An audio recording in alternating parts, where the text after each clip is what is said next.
Everybody is talking about the weight loss, but almost nobody is talking about what's happening to the body underneath it. And honestly, that should probably concern us a little more. Because right now, Ozempic has exploded everywhere. Celebrities, influencers, TikTok, weight loss clinics, podcasts. Suddenly, everybody seems to know someone taking it. And listen, I understand why. A lot of people have struggled with their weight for years. Not months. Years. Some people feel trapped in bodies that no longer feel healthy. Their energy is low. Their confidence is low. Their inflammation is high. Their habits feel impossible to control. And after trying diets, calorie counting, over-exercising, detoxes, fat-burning supplements, and constantly starting over, something finally comes along that appears to work. The scale moves quickly. People notice. Clothes fit differently. And for the first time in a long time, people feel hopeful again. And honestly, that emotional relief is real. But there's another side to this conversation that's getting buried underneath all the excitement. Because losing weight fast does not automatically mean the body is becoming healthier.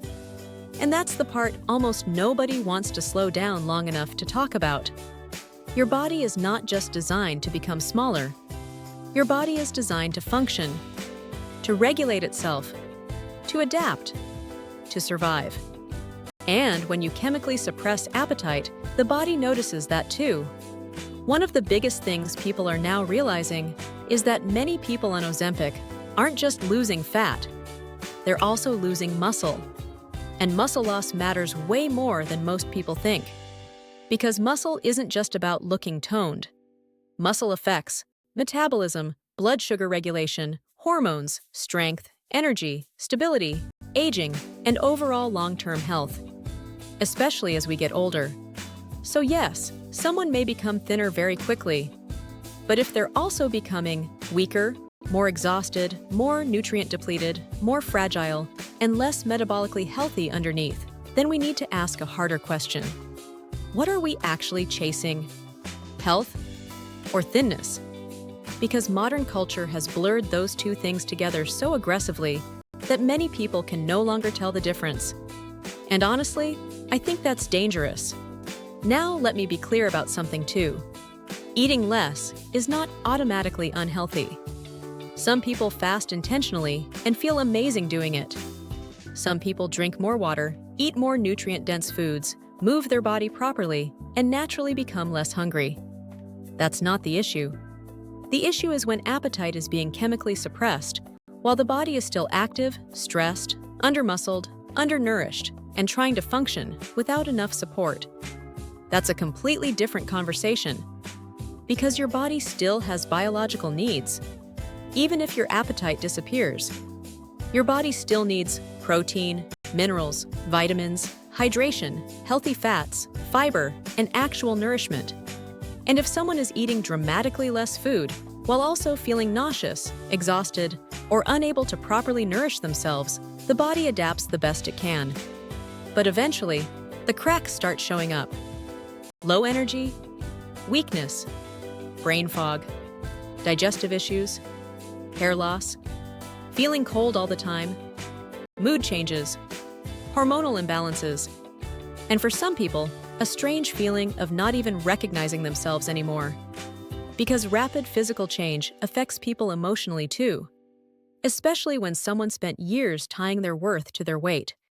Some people suddenly receive more attention, more compliments, more approval, more validation. And underneath all of that, they quietly become terrified. Terrified of gaining the weight back. Terrified of stopping the medication. Terrified of hunger. Terrified that their body will undo everything. And suddenly, food no longer feels intuitive. It feels threatening. That's not freedom. That's fear with better marketing. And honestly, I think we need to talk more openly about the psychological side of this too. Because the body and nervous system are deeply connected.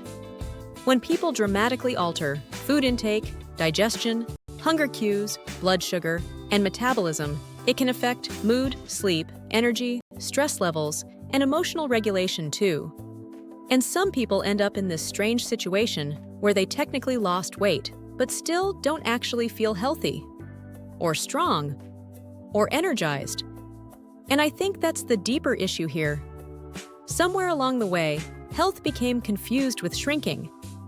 But real health is so much bigger than a number on a scale. Real health is stable energy, muscle, strength, proper digestion, restorative sleep, balanced hormones, hydration, mental clarity, emotional regulation, and a body that actually functions well. Not just a body that weighs less. And look, this video is not about shaming anyone for taking Ozempic. That's important. Some people are dealing with obesity, insulin resistance, diabetes, or serious metabolic dysfunction. And for certain people, these medications may genuinely help. But helping someone lose weight and helping someone build long-term health are not always the exact same thing. Because if the body underneath is becoming weaker, that matters too. And honestly, I think one of the saddest things happening right now is how disconnected people have become from their body's signals. People override exhaustion, ignore stress, ignore sleep deprivation, ignore nutrient deficiencies, ignore digestive issues, ignore burnout. And then when the body starts screaming louder, we search for ways to silence it quickly. Instead of asking, why is my body struggling in the first place? That question matters. Because symptoms are communication. Your body is constantly responding to stress, food quality, inflammation, nervous system overload, hydration, movement, recovery, and emotional health. Everything is connected. And no medication can fully replace the foundations the human body still biologically requires. That's why fast results can sometimes create slow consequences. And unfortunately, we live in a world that rewards fast transformation, even when the body pays for it later. So no, this conversation is not, Ozempic is evil. That's not reality. The real conversation is more nuanced than that. The real conversation is this: what happens when rapid weight loss outpaces actual nourishment? What happens when the body becomes smaller, but not necessarily stronger? What happens when people chase weight loss so aggressively that they accidentally disconnect from health itself? Because your body is not just something to control. Your body is something to support, to nourish, to understand, to listen to. That's why this channel exists. Because your body is always communicating.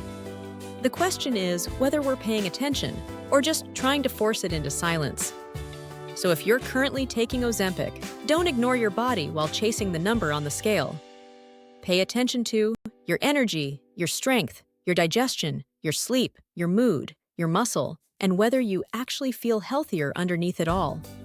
And if you're considering taking it, make sure you're asking a bigger question than, how fast can I lose weight? Ask, what kind of health am I actually building? Because your body is always giving you feedback. The question is whether you're listening to it or overriding it. Listen to the signs and stay healthy.